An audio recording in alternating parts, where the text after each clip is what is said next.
You're now in tune to the sound of the Only One Mic podcast. I'm your host, Carl Gerard. Let's open up this conversation with a question. Who do you think commits the most crime in the United States?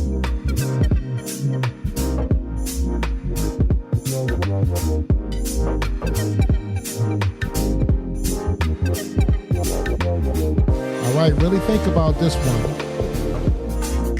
because most people believe they have an answer, and most didn't get it from looking at the actual data. They got it from headlines, social media, and gut reactions. Now let's look at some of the real numbers from the most recent FBI crime data. In 2024, of all violent crime arrests in the United States, about 49.7% were of people identified as white. 46% were of people identified as black or African American. 2.2 were Asian, 1.8 were American Indians and Alaska Natives, and 0.3 were Native Hawaiian or Pacific Islanders, and this is according to FBI arrest statistics. Those numbers show raw totals, meaning absolute counts of arrests, not rates per person. And here's the key nuance. If you measure by population rate per 100,000 people, the story can look very different.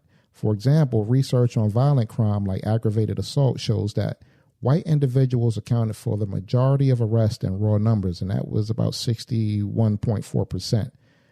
But when adjusted per population, black or African American individuals had significantly higher arrest rates per 100,000 people compared to white individuals, and that's by way of global statistics. So let me ask you a deeper question.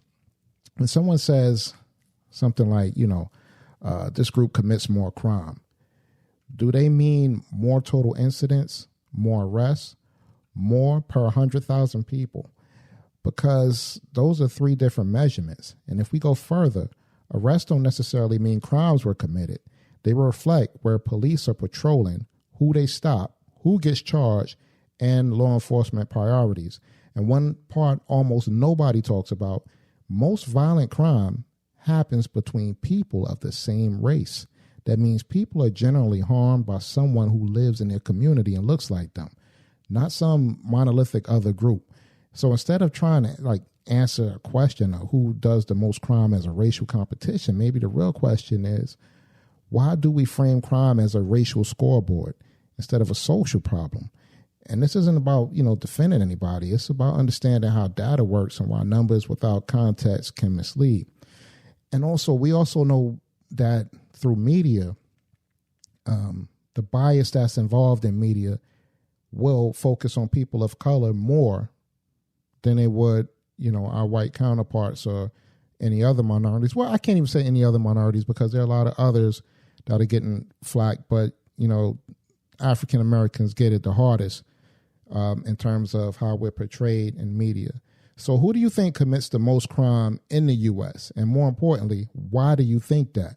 Drop it in the comments, y'all. Call in, whether you agree or disagree. Again, I always say I'm not here to tell you what to think. I'm just laying out what's here.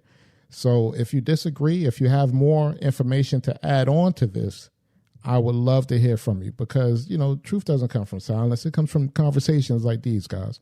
The Only One Mic podcast is available on every platform you stream your podcast on. Hit that subscribe, rate the show, and don't forget to check out our YouTube channel for past and current episodes. Follow us on Instagram and X at The Only One Mic P1, Facebook and LinkedIn at The Only One Mic Podcast, and email us at theonlyonemic00@gmail.com. You can call us too and leave your comments on this particular topic at 302-367-7219.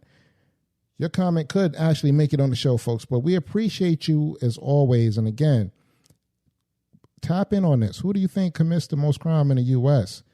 Do you think these statistics are false? Do you think that, some of the FBI is fudging these things? I don't know, guys, but I do, reach out to you for your opinion on this. The Only One Mic podcast signing off. Peace.